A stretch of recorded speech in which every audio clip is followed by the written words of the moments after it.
राजा और दो गरुड़ों की कहानी। एक बार एक राजा दो गरुड़ के बच्चे लाया। राजा ने एक गरुड़ को अपने हाथ में लिया और अपने हाथ के झटके से उसे आकाश में उड़ा दिया।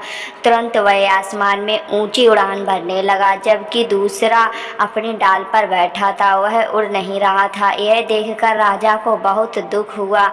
राजा ने अपने राज्य में ऐलान कर दिया कि जो कोई भी इस दूसरे गरुड़ को आकाश में उड़ाने में सफल हो जाएगा तो उसे सोने के सिक्के वैक्सी में दिए जाएंगे। इस इनाम का लालच से कई लोग आए, लेकिन कोई भी गरुड़ को उड़ा नहीं सका। ऐलान सुनकर एक गरीब किसान राजा के पास आया और उसने अनुरोध किया कि वह गरुड़ को उड़ाने की कोशिश करेगा। बहुत सारे महारथी थक गए वहाँ पर, यह गरीब किसान क्या कर पाएगा भला, ऐसा विचार राजा के मन में आया। लेकिन उन्होंने फिर भी उसे लिए सहमति दे दी, क्योंकि गरुड़ का उड़ाना जरूरी था। किसान गरुड़ के पास गया और वापस आ गया।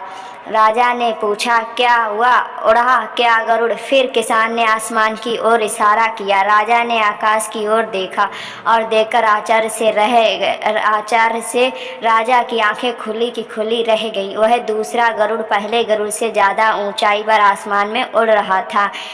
राजा आश्चर्य से देखता रहा। उस झटके से उबरने के बाद राजा ने किसान से पूछा, अरे तुमने ये कैसे किया? किसान ने कहा, मैंने कुछ अलग नहीं किया, मैंने बस वह गरुड़ जिस डाल पर बैठा था वह डाल तोड़ दी। उसी समय वह आसमान में ऊंचा उड़ा।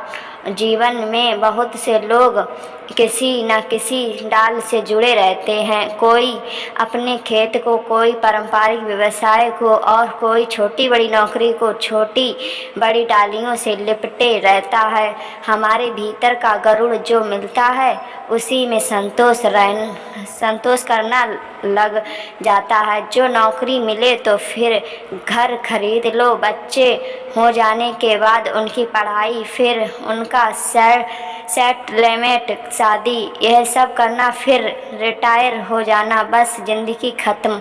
इसे कहते हैं मध्यम वर्गीय मानसिकता। अरे कभी तो अपने अंदर झांक कर देखो, क्या जीवन बस इतना ही है? याद रखें कि आपके डाल को कोई काटने नहीं आएगा। आसमान में ऊंची उड़ान भरनी है तो खुद को ही खुद की डाल तोड़नी होगी।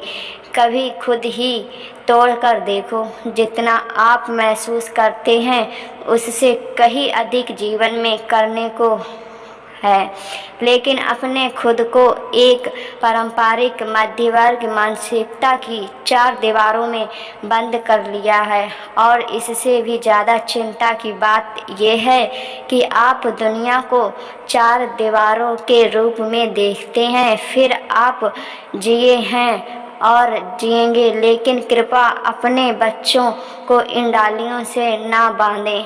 उन्हें मन की शांति के साथ आकाश में उड़ने दें। हो सके तो इनकी डाल को आपा ही तोड़ दें, फिर देखना तुम्हारी डाली पर बैठा वह पक्षी कैसे ऊंचे, बहुत ज़्यादा ऊंचे उड़ता है।